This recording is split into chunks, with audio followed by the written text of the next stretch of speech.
gente ficou chateada, muita gente não gostou e nós vamos falar aqui. Nosso ídolo Reinaldo participou do Penidos Podcast, né? Lembra do Penido, classificadaço e tudo? Pois é. E aí, olha só, a pergunta do Penido e a resposta do Reinaldo deu o que falar, deu uma polêmica enorme. Vamos lá. Deixa eu te fazer uma pergunta. Você gostaria de ter jogado no Flamengo? Claro, todo jogador gostaria de jogar no Flamengo. Eu tive essa oportunidade em 81 mesmo. Paulo Dantas, que era o diretor do Flamengo, né? Era.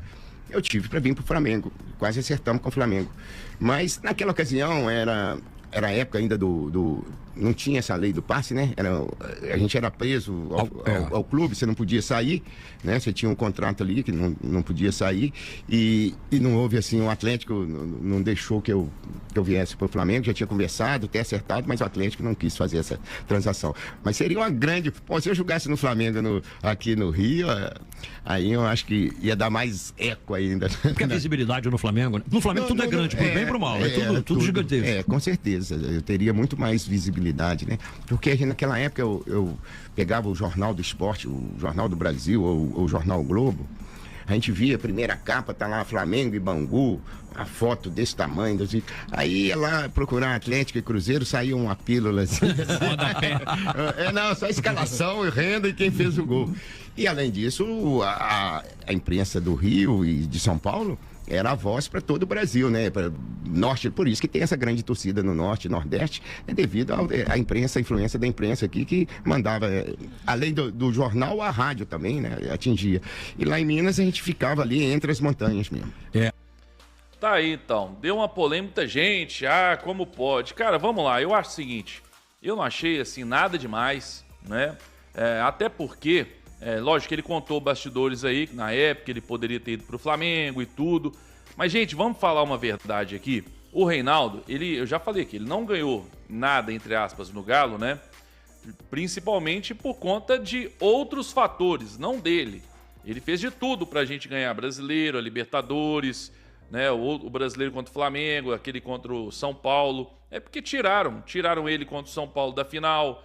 Fizeram o que fizeram na Libertadores, né? Todo mundo já conhece a história. A história, se você procurar aí no Google, digitar o maior roubo da história do futebol, vai aparecer esse Atlético e Flamengo, né? Lá no Serra Dourada. Também o brasileiro, em que o Reinaldo fez 2 gols, jogando lesionado, né? Machucado, fez 2 gols. Tivemos 3 jogadores expulsos para ver se o Flamengo conseguia fazer o gol, e aí fizeram o gol no final. Então, assim, ele fez de tudo pra gente conseguir ganhar esses títulos, mas não deixaram. E no Flamengo era o time que tava todo mundo ajudando, né? Que a turma tava ajudando. É só ver o que aconteceu, né? Contra a gente mesmo. E então não vejo nada demais nisso que ele contou. E é verdade também, né? Tanto é que Rio de Janeiro, São Paulo, é muito mais falado. Gente, vamos lá, tem uma coisa interessante, né? Hoje mesmo, assim, há poucas semanas atrás, o Flamengo contratou lá o Samuel Lino, do Atlético de Madrid. O cara chegou, fez 3 partidinhas boas, já foi convocado. Alguém acha que se ele estivesse jogando no Atlético, no Cruzeiro, no Grêmio, no Internacional, isso teria acontecido? Ninguém ia estar falando sobre isso. Mas como estava no Flamengo, aí ele fez 3, 4 partidazinhas, o cara já chegou, já fizeram uma pressão, já fizeram um lobby todo, né? Não tem que convocar o Samuel Lino e tudo. Tá aí, tá mostrando que é um jogador bom, mas nada demais. Então, isso acontece mesmo. E o Reinaldo, para finalizar, o Reinaldo, ele, de fato, se ele tivesse jogado no eixo, né, e conquistado títulos aí que aí os outros deixariam, né, porque no Atlético não deixaram, mas tivesse conquistado aí títulos, brasileiro, Libertadores e tudo, ele já é um jogador grande, mas principalmente com relação à qualidade. Se você pegar o Romário e pegar qualquer outro... Eu tava vendo o Careca, por exemplo. O Careca também, essas perguntas aí, Careca ou fulano, ciclano, tal. O Careca, por exemplo, ele ganhou, se eu não me engano, ou empatou até com Romário, alguma coisa assim, mas o Reinaldo, ele falou, esse aí não, esse não tem jeito. Então, assim, quando fala em qualidade, o Reinaldo é top 3 ou top 5 melhores atacantes do futebol brasileiro, da história do futebol brasileiro. Isso é fato. Só que ele não é um jogador grande justamente porque não deixaram, né? Jogador grande para a história do futebol brasileiro. Por quê? Porque não deixaram. E com certeza ele lamenta muito isso, né? Porque pela qualidade que ele tinha, pelo futebol que ele tinha, né? Pelo talento que o Reinaldo teve, era para ele ser um jogador muito maior pro futebol brasileiro.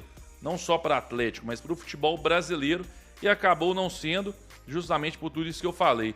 Então tá aí, gente. Eu, sinceramente, acho que não tem nada demais aí na fala do Reinaldo. Tem essa rivalidade Atlético e Flamengo. Ele tá contando bastidores, né? O que aconteceu lá na década de 80. E para eu ficar aqui agora com raivinha do Reinaldo. Essa é a minha opinião. Quero saber a sua. Vamos lá, gente. Bora então falar agora sobre o Sérgio Coelho, né? Você acabou de ouvir aí o que o Hulk falou, inclusive, do Sérgio Coelho. Ele teve resposta e ele meio que cravou o Hulk no galo, é isso? Vamos lá, vamos trazer informação sobre isso. Vamos lá. Olha, primeiro agradeço aqui publicamente o Hulk pelas palavras deles, eu tomei conhecimento.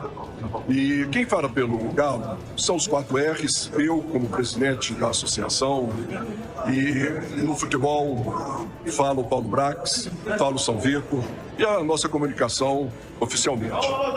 Então, eu conversei com todos para saber se houve pelo menos uma brincadeira, uma roda de amigo, qualquer coisa nesse sentido sobre essa situação do Hulk.